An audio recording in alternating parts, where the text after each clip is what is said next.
시청자 여러분 안녕하십니까? 헬로티비 뉴스입니다.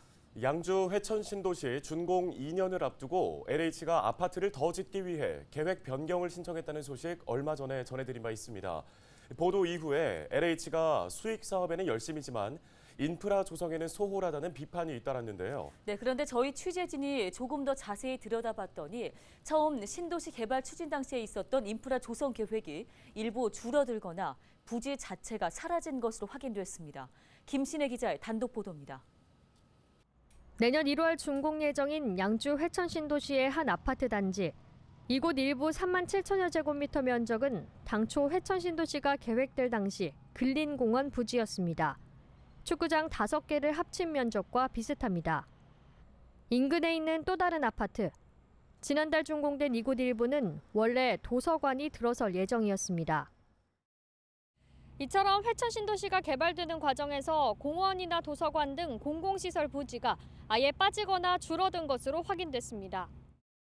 회천 신도시 개발 계획이 처음 승인됐던 2007년 계획도와 올해 1월 기준 계획도를 비교해보면 차이가 확연히 드러납니다. 당초 공원과 도서관 부지였던 곳이 현재는 아파트로 변경된 것을 볼 수 있습니다. 지난 10여 년 동안 신도시가 개발되는 과정에서 전체 공원 면적은 20만 제곱미터 가까이 줄었습니다. 당초 3천여 제곱미터였던 도서관 예정 부지는 한 차례 규모가 줄더니 2014년 아예 사라졌습니다. 이에 대해 LH는 영향평가, 심의 결과 등 인허가 변경에 따라 다양한 사유로 토지 이용 계획 변경을 검토하면서 이같이 바뀌었다고 말했습니다. 전문가는 신도시 주거 환경을 악화시키는 결정이라며 LH의 계획 변경에 문제가 있다고 지적했습니다. 신도시라든지 우리가 이제 뭐 이런 것들을 건설할 때 기본 계획에 의해서 진행되는 것이 일반적인데 지금 이쪽 지역 같은 경우에는 주민 편의 시설이나 어떤 신도시의 쾌적성을 유지하는데 필요한 필수 면적들이 줄어들므로 인해서 주거 환경이 계획보다 많이 악화될 가능성이 있다. 이렇게 봐야 되겠죠. 주민들은 LH가 앞으로 주상복합시설 등을 새로 지어 얻는 수익을 인프라 조성에 일부 써줄 것을 요구하고 있습니다. 천문학적인 수익이 예상이 되는데 회천 신도시 지역에 이제 필요한 시설이라든지 뭐 부족한 시설 이런 것들이 마련이 되었으면 좋겠고요. 그리고 이미 마련되어 있지만 좀 부족한 부분들 이제 뭐 훼손되거나 아니면 미비하거나 이런 시설들도 같이 개량이 되었으면 하는 게 저희 입장입니다. 이에 대해 LH는 현재 인허가 변경 절차가 진행 중이라며 확정되지 않은 사안으로 답변하긴 어렵다는 입장을 밝혔습니다. 헬로티비 뉴스 김신혜입니다. 다음 소식입니다. 19일 양주시가 시승격 20주년을 맞았습니다. 양주시는 백석 생활체육공원에서 20주년 기념식을 열었는데요. 강수현 양주시장은 유구한 역사와 전통을 갖고 있는 양주시는 과거의 명성을 되찾기 위해 지역 성장 기반을 만드는 데 주력하고 있다며 미래 혁신산업 선도도시, 매력적인 도시 환경을 갖춘 경기 북부 중심도시를 만들겠다고 강조했습니다. 한편 양주시는 올해를 경기 북부 중심도시 대도약 원년의 해로 선포했는데요. 양주 테크노밸리와 은남 일반산업단지, GTX 신호선, 서울 양주 민자고속도로 등 지역 발전을 위한 현안 사업들을 추진하고 있습니다. 경기도가 양주 테크노밸리가 오는 11월 말에 착공한다고 19일 밝혔습니다. 양주 테크노밸리는 양주시 마전동에 약 21만 8천 제곱미터 규모로 조성됩니다. 미래 신산업 육성 산업단지를 조성하는 것이 목표인데요. 양주 테크노밸리 조성 시 약 4,300명의 고용 창출과 1조 8천억 원의 경제 유발 효과가 예상됩니다. 오는 2026년 준공될 예정인데요.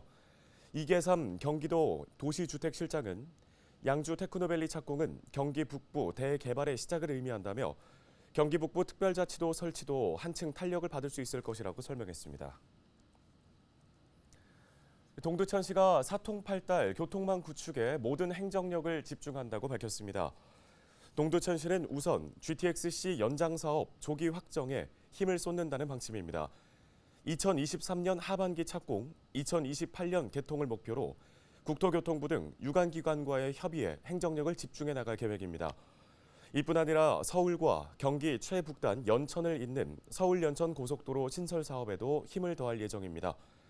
박형덕 시장은 철도 확충과 도로 신설, 버스 노선 체계 개편을 통해 굽고 막힌 교통망 매듭을 신속하게 풀겠다고 강조했습니다.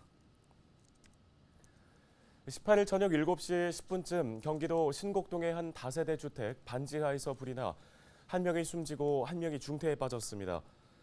불은 30여 분 만에 꺼졌고 집안에서 60대 남성 A씨와 50대 여성 B씨가 심정지 상태로 발견됐습니다.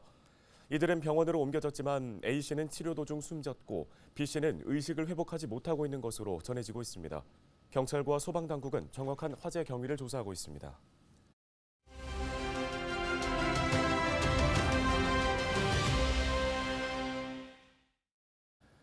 다음 소식입니다. 양주시의회가 최근 의결한 안건 가운데 노인 장기 요양보험 사업의 비율 개선 촉구 결의안이 있습니다. 취지 대비 부담이 크기 때문이라고 하는데요. 네, 양주시의회 정현우 의원을 전화 연결해 보겠습니다. 의원님 안녕하십니까? 네, 양주시의원 정현호입니다. 안녕하십니까? 예, 먼저 이 노인 장기 요양보험 사업 비율을 개선해야 한다. 이렇게 말씀하신 이유를 좀 들어보고 싶습니다. 노인 장기요양보험이란 이 고령이나 노인성 질병 등의 사유로 일상생활을 혼자 수행하기 어려운 노인 등에게 생체 활동이나 가사 활동 지원 같은 이런 장기 요양 급여를 제공하는 제도인데요. 분명히 필요한 제도지만 그 비용을 분담해야 하는 지자체에게는 큰 부담이 되고 있어서 이번에 이렇게 제안을 하게 됐습니다. 네, 큰 부담이라고 하셨는데 상황이 어느 정도인 건가요? 네, 양주시는 경기도 31개 시군 중 인구수는 19위에 불과해요. 그런데 시설급여 대상자와 그 예산액은 2위입니다, 2위. 대상자가 지난 2020년에는 531명이었는데 3년 사이 2배 가까이 늘어났고요.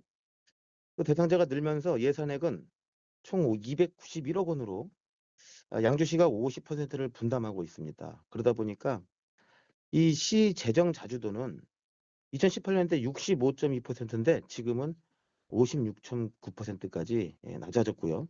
이 가운데 매년 급증하는 장기 요양 급여가 시 재정 자주도에 영향을 주는 것으로 나타났습니다. 예, 지역의 상황을 고려하지 않은 일률적 분담 기준이 아쉬운 부분인데요. 다른 지자체들은 상황이 어떤지 궁금합니다. 아닙니다. 아니고요. 그 서울은 자치구 실정에 맞는 분담률을 적용하고 급여는 전액 서울특별시가 부담하고 있습니다. 그런 만큼 경기도 역시 이 시군별 대상자와 이 재정 여건에 이 차이를 반영해서 그에 맞는 분담 비율을 책정할 수 있도록 노력을 해야 하고 또 한 곳으로 쏠리는 복지 예산을 골고루 사용할 수 있도록 개선이 필요합니다. 그래서 이번에 시의회 이름으로 촉구하게 되었습니다. 경기도는 더 이상 이 지형적 지자체 예산 운영을 외면하지 말아야 됩니다. 이 재정 자립도 등 지자체 실정에 맞는 분담 비율을 경기도가 적용하는 그 전향적인 결정이 내려지도록 다각도의 노력을 기울일 예정입니다. 네, 말씀 여기까지 듣도록 하겠습니다. 양주시의회 정현우 의원이었습니다.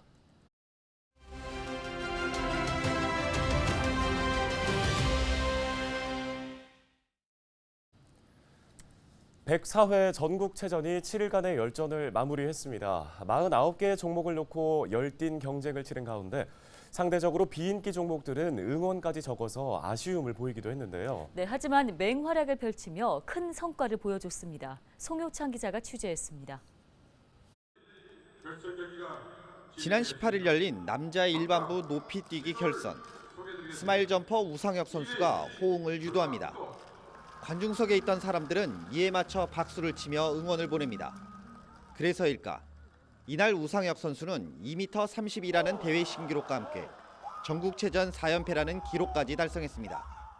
사실 저보다 힘드신 분이 코치님이에요. 저희 감독님, 김도균 감독님한테 너무 감사하다는 말씀 드리고요. 진짜 아직 파리 올림픽이 남았지만 조금 더 힘차게 나아갈 수 있도록 여기 이 자리를 빌어서 함께 더 화이팅하자고 말씀을 드리고 싶고요. 육상의 또 다른 비인기 종목인 해머 던지기. 해머 던지기 여자 일반부에서 전남의 박서진 선수가 비거리 59.11m를 기록하면서 대회 5연패를 달성했습니다. 제 목표는 항상 한국 신기록과 제 최고 기록을 목표로 하고 있는데 지금 한국 신기록이 고등학생이 아시안게임에서 결과를 냈어요. 근데 거기에 대해서 해머가 발전하고 있는 거에 대해서 되게 행복감을 느끼고요. 그 한국 신기록을 위해 저는 열심히 다시 도전하겠습니다. 또 포환 던지기 남자 일반부에서는 전남의 정희루 선수가 18.41m의 기록으로 대회 9연패 금자탑에 올랐습니다. 한국 다이빙 간판 우아람도 항저우 아시안게임의 아쉬움을 전국체전에서 풀었습니다. 목포 실내 수영장에서 열린 다이빙 남자 일반부 3m 스프링보드 결승에서 1차부터 6차 시기 합계 463.90점을 기록해 1위를 차지했습니다. 또 1m에서는 2위를 차지해 은메달을 목에 걸었습니다. 19일을 끝으로 막을 내린 제104회 전국체육대회. 비록 인기와는 거리가 있지만 선수들은 오늘도 자신의 종목에 최선을 다하며 성과를 내고 있습니다. 헬로티비 뉴스 송희창입니다.